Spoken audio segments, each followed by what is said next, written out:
Today's presentation is entitled Strategies Towards a Comfortable Retirement and Related Issues. It is one of our modules from the Employees Assistance Program Information Series.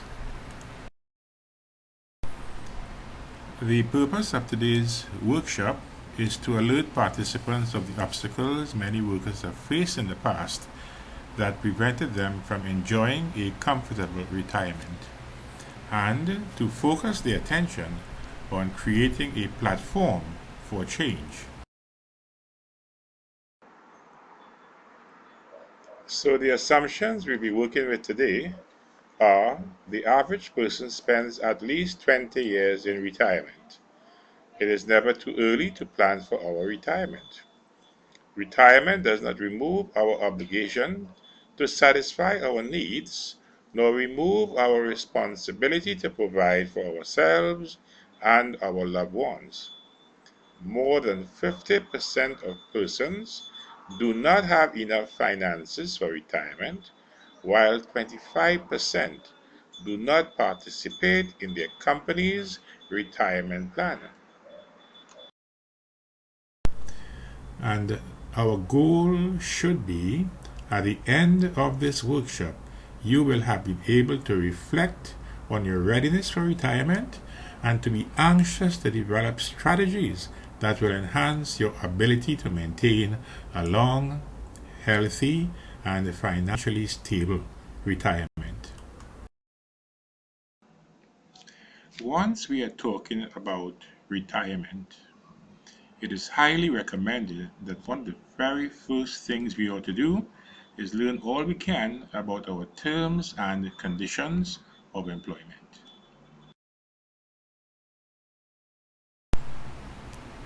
An employee in the public service is guaranteed certain benefits which are built into the terms and the conditions of employment signed by the employer, that is, the chief personnel officer, and the trade unions or employees' representatives, example, the Public Services Association, the National Union of Government and Federated Workers, and others. Among the benefits is often included a pension, which is a fixed sum to be paid regularly to an ex-employee, typically following retirement from service. This is a guarantee within the public service once the conditions are met. There are many different types of pensions, including defined benefit plans, defined contribution plans, etc., where the employee agrees to a percentage being deducted from his or her wages, which is supplemented by the employer towards a guaranteed pension at an agreed age. Severance payment is paid in one lump sum and depends on the number of effective years service the employee had. This is usually a condition of employment within the daily rated establishment within the public service. Unless it has since changed, my understanding of an effective year's service is 200 working days within each calendar year, that is, from January to December. Now, what are the facts? Not all workers will qualify for their anticipated severance package, as their effective year service will not correspond with their calendar years. It's not unusual for an employee to go home at age 60 with almost no money after having spent more than 30 years on the job. Hopefully, that will not happen to you. What are some of the challenges faced by workers while on the job? Not having the number of effective years service they should have had, in spite of the many years they worked in the public sector, due to excessive absenteeism. being absent from work because of the after effects of domestic violence, and being unable to face co-workers while still showing the physical evidence of such abuse. Dealing with the many problems associated with children, both of school age and older, and being negatively affected by mental, physical, and other challenges, such as drug addiction and, in some cases, the law. What is gratuity? In perhaps most places of employment, workers, including those on contract, will receive a percentage of their gross income as a gratuity. A gratuity is basically a thank you sum of money paid to an employee on the expiration of his or her term of employment. We now look at the National Insurance Pension. Employees who have paid a minimum of 750 weekly contributions towards the National Insurance Scheme will receive $3,000 per month at any time between age 60 and 65. This is usually paid around the 16th of each month.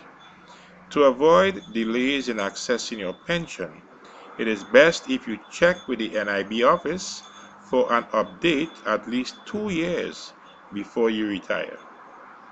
The National Insurance Board has recently recommended, however, that you do this when you reach 55 years of age. When is the National Insurance Scheme pension not paid? A number of issues can prevent an employee from accessing NIS pension, including death before age 60, insufficient contributions, not having the 750 weekly contributions, your name on your identification card, that's your EBC card, does not correspond with what's on your birth certificate, thereby requiring a current sworn affidavit.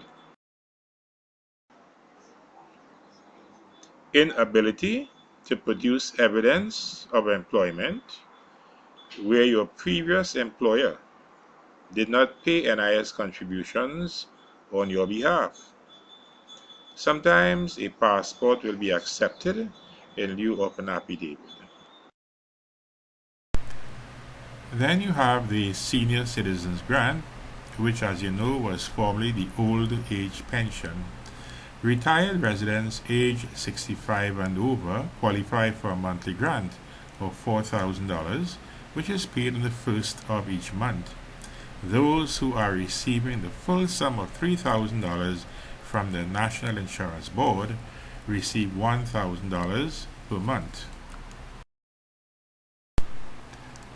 Who should apply for the Senior Citizens Grant? Senior citizens 65 years who are citizens or legally resident in Trinidad and Tobago and whose income does not exceed $3,000 per month. The person must have been ordinarily resident in Trinidad and Tobago for a period of 20 years immediately preceding the claim for pension. For the purposes of computing residence in Trinidad and Tobago, any period of temporary absence not exceeding 5 years in the aggregate shall not be counted as periods of absence from Trinidad and Tobago, and 2, for a period of 50 years in the aggregate. Section 2, Preparing for Retirement. Questions you should be asking yourself. Am I preparing myself for retirement? How long will my retirement income last? Will my retirement income be enough to meet future expenses? Will my expenses increase, be reduced, or will they remain the same? What situations would likely affect my retirement? I'm sure most of us have heard the saying, A person convinced against his will is of the same opinion still. There's a fancy word for it, it's called cognitive dissonance. Cognitive dissonance is something like this. Sometimes people hold a core belief that is very, very strong. When they are presented with evidence that works against that belief, the new evidence cannot be accepted. It would create a feeling that is extremely uncomfortable called cognitive dissonance. And because it is so important to protect the core belief, they will rationalize, ignore, and even deny anything that doesn't fit in with the core belief. So we come now to issues with finances. Employees who have developed certain negative habits can expect to have issues with finances during retirement. Some of these habits may include making excuses for not meeting financial commitments, such as salary being too small, not getting paid on time, having their pockets picked, or losing the entire salary. Then making weekly visits to their credit unions or refinancing one or more bank loans to assist in making good on those commitments, and being on a downward spiral of lies and excuses, stealing from co-workers, family and friends, misappropriation of funds, bounce checks and court appearances. Counseling is definitely needed in these cases. Of course, there are other issues, refinances, including gambling, which includes casinos, horse racing, national lottery games. I'm not telling you don't do those things here. I'm simply saying these are some of the expenses that some of us really overdo. Then you have other wasted expenses, including credit card debts, debts to money lenders, and a host of other commitments. Budgeting for retirement. I want to encourage you to consider what will happen when you can no longer depend on the income you earn presently, and whatever savings you have been able to accumulate will have to be used to help you maintain a comfortable lifestyle. One way of determining this is to make a budget when you go home this evening and see just how prepared you are for retirement life. Here is something that can probably help you. It's a sample budget, a simple thing really. You look at your source of income from your wages, your interest, whether it's from the bank or credit union, or insurance, the pensions, what you expect to receive, like your severance pay, your gratuity, etc. You look at the total that you have, what you expect to have. You look at the expenses that you have currently, whether you have medical expenses, court orders, loans, vehicle loans, things like that, your mortgage or your rental, utility bills, including cable, telephone, internet services. You look at your household expenses, your food, clothing, toiletries, etc. And then you look at your dependents. Some of you will have, even though you're retired, you will have children, maybe of school age, or maybe of university age, and you'll have to include boarding, school fees, transportation costs, etc.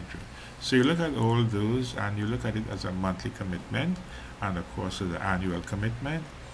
You look at the total outstanding in your loans and your mortgages, etc. And then you look at the final date you expect that you will have completed your payments and all these things. So this is just a sample budget, but you can make your own budget based on your own situation at the time.